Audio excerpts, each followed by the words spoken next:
All right, disclaimer. The review of 2024's The Deliverance, currently streaming on Netflix, is going to have some slight spoilers in it. So, with that out of the way, let's get right into it. Now, I'll say this about Lee Daniels. Just like Tyler Perry, he gives work and opportunities to actors and actresses that Hollywood just looks at and goes, well, you're not good enough to be in this production. I will give him that. But just like Tyler Perry, the execution of the characters, the dialogue is what really does it for me, and it comes off being more comedic than it is dramatic. Now, this movie, The Deliverance, is supposed to be a horror movie. But I'm not going to lie, because I had to pause at certain parts of this film and laugh my behind off because, again, the dialogue alone, like, wow, Lee Daniels, is this the best that you can do as far as like delivery goes? Again, I give him credit for doing this film and putting the talent in this movie that he has. But again, it's just the delivery that did it for me. Now, the events in this movie are supposed to be based off of a true story that happened in real life with a single mom and her three children living in a house that was possessed by a demonic entity. And in this film, you have our main character, Ebony Jackson. Sorry. But yeah, you have our main character, Ebony Jackson, a single mom with three kids. She and her husband, who is currently in Iraq, they're separated for reasons that the movie doesn't go into. Ebony is an alcoholic, and she's also abusive to her kids. She also has to deal with the Child Protective Services agent, Cynthia, played by Monique. And on top of that, her mom, played by Glenn Close, Alberta, lives with her as well, and they're always butting heads, and they don't have the best of relationship. Then later on, you find out that the house that they're living in is possessed by a demonic entity that possesses them, makes all of them go crazy, and a whole bunch of stuff happens in here. Now, going back to the dialogue, right?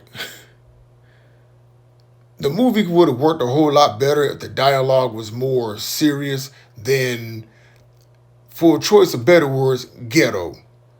Like one scene, not just one scene, but many scenes. In one scene, there's a dead cat in the basement of their house, and they call a maintenance man to come there to get the dead cat. And the maintenance man happens to be Asian. And Ebony tells this man, yeah, why don't you take that home with you and throw some soy sauce on it? And I'm going, yo, what the hell? Are you for real? And then there's another scene in there in which Ebony has words with one of her co-workers named Asia, who's played by Miss Lawrence, who in real life is, really a dude, right? And she pretty much calls Asia in the midst of an argument, calls Asia a sissy trick, and then Asia tells her, that she's a funky coochie trick, and I'm going, yo, and I pause, and I'm going, man, who wrote the dialogue for this? Because I cannot take any of this seriously because it feels like they're playing the Dirty Dozens, like they're playing or telling your mama jokes to each other. Glenn Close in this movie as Alberta. I kid you not when I say it had to be the makeup, but I swear they made Glenn Close look like Quagmire's dad on Family Guy after his dad had that sex change surgery. I cannot unsee that. And also, the problem that I have with movies that deal with haunted houses is, doesn't anybody ever do like a house facts the same way you do a car facts? Like, what's the background on this house? Did somebody die in this house? Is it built on top of a Native American burial ground? I need to know before I move in here and before shit gets ugly. And then, of course, you have the pastor, the evangelist in there, Pastor James, okay? And she knew all about how crazy this house was. And I'm like, wow. And she didn't bother to say anything. And plus, when we get to the end of the movie or the third act, when they're trying to exorcise the demon, right?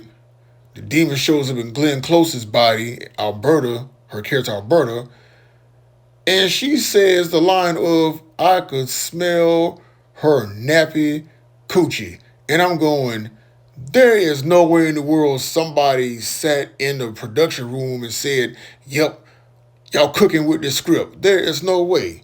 Now, overall, everyone that's in this film, they, okay, they did their parts as far as acting goes. All of them did. They played their characters really well. But once again, it's just the dialogue and the delivery that had me shaking my head and saying this film could have been a whole lot better had the dialogue been written more seriously versus it being some type of stand-up, comedy, Def Comedy Jam type shit. That's the best way I can explain it. But again, this is one of those films that if horror is right up there or right up your alley, there are other horror movies out there that's better than this. I'll give Lee Daniels credit for making this movie, but I would say the horror films is not up his alley. Just my thoughts, just my opinion, and as always, just saying.